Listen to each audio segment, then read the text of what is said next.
Vous voulez apprendre comment installer Kali Linux sur VirtualBox en 2023? Alors vous êtes au bon endroit. Avant toute chose, nous allons installer VirtualBox. Ouvrez votre navigateur préféré, tapez Download VirtualBox ou rendez-vous directement sur le site virtualbox.org. Je vous mettrai le lien en description. Cliquez ensuite sur Windows Host pour télécharger VirtualBox pour Windows.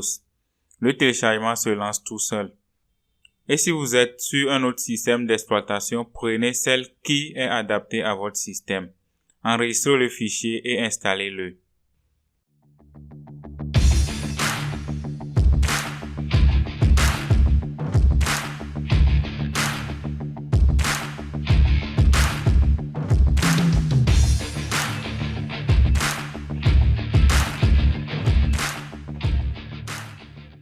Maintenant, nous allons télécharger le fichier ISO de Kali Linux.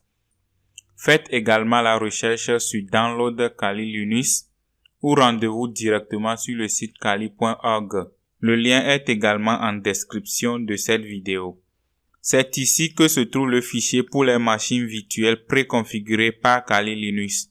Mais dans cette vidéo, nous allons faire tout à partir de zéro par nous-mêmes. Nous, on va plutôt télécharger le fichier ISO et apprendre comment on crée et installe une machine virtuelle Kali Linux. On clique donc sur Install an Image qui nous renvoie vers la section des téléchargements des fichiers ISO. On vient en bas et là on voit les fichiers ISO pour les systèmes 64 bits et les systèmes 32 bits. Moi, ma machine c'est 64 bits et donc logiquement je vais télécharger pour 64 bits. On clique ensuite sur Install pour télécharger.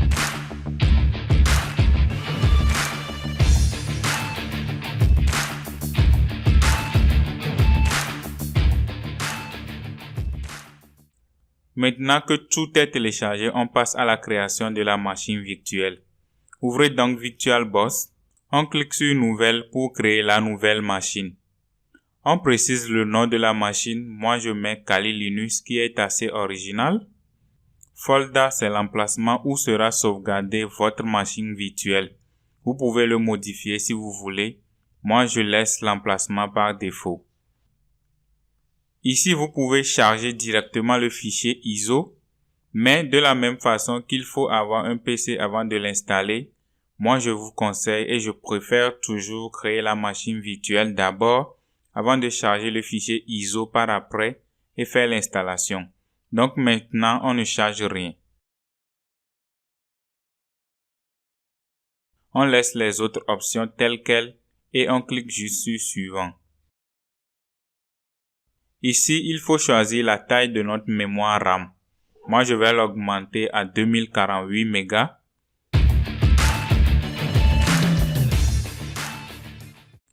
Ici, vous pouvez augmenter le nombre de processeurs.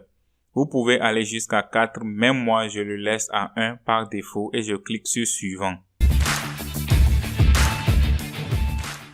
Ici, c'est l'espace que doit occuper votre machine virtuelle sur votre disque dur.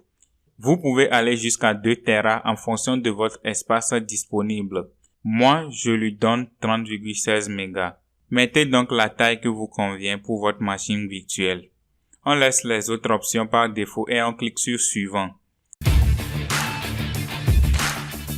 Ici, il y a le résumé de tout ce qu'on a eu à choisir et si tout est OK pour vous, cliquez sur Finish.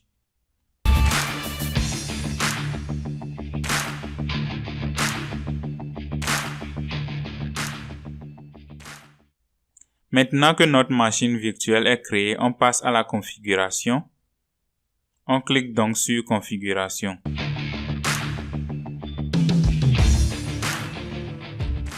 On vient sur l'onglet Stockage. On clique sur le contrôleur IDE vide.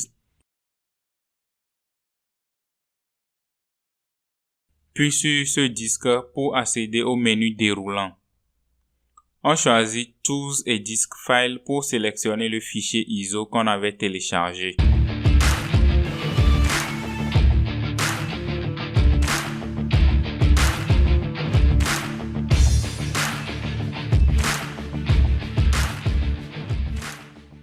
On clique sur Ouvrir, puis sur OK pour valider.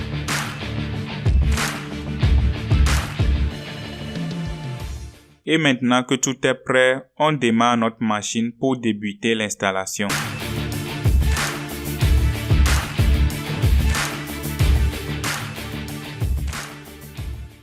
On clique sur Afficher pour accéder à l'interface d'installation.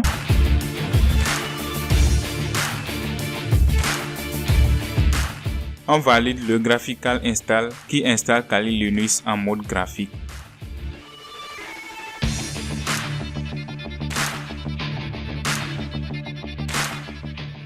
Ici, on choisit la langue et logiquement, je prends le français.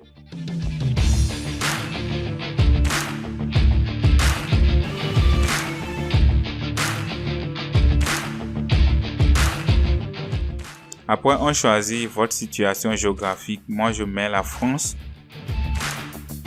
Ici, choisissez votre clavier et cliquez sur Continuer.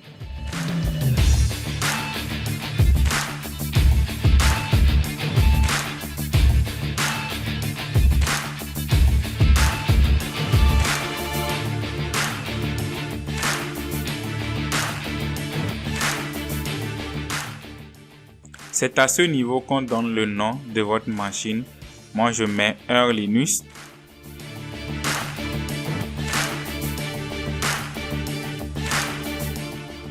Pour le domaine, laissez le vide et cliquez sur Continuer. À ce niveau, il faut donner le nom de l'utilisateur de la machine.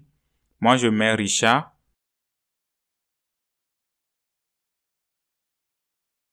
Ensuite, je garde Richard comme identifiant. Il s'agit de l'identifiant que vous allez mettre pour vous connecter. Retenez-le bien. Mettez son mot de passe, puis validez-le et cliquez ensuite sur Continuer.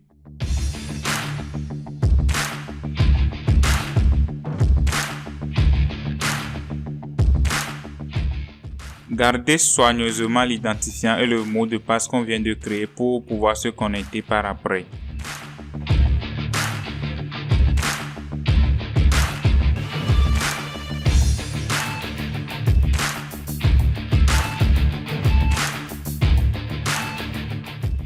Maintenant, on va configurer le partitionnement de notre disque dur. Ici, on choisit le disque entier puisque nous sommes en machine virtuelle. On choisit le disque à partitionner. Il y a un seul disque, donc on valide. On garde l'option tout dans une seule partition, puis on clique sur Valider.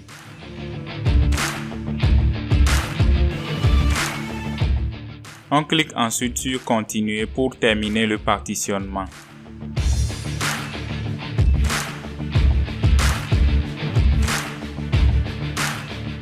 On clique sur Oui, sinon les disques ne seront pas partitionnés.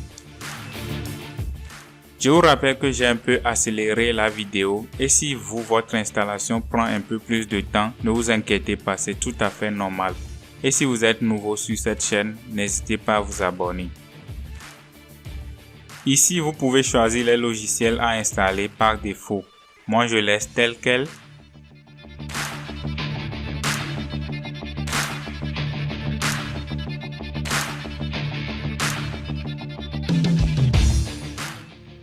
L'installation est terminée, on clique ensuite sur Continuer. Maintenant, on accède à notre machine en cliquant sur Kali GNU Linux.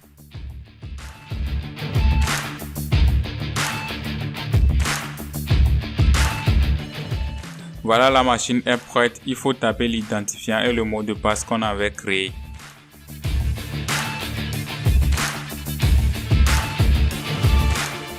Voilà les amis, vous avez désormais une machine virtuelle prête à l'emploi et n'hésitez pas à vous abonner, on se retrouve très bientôt.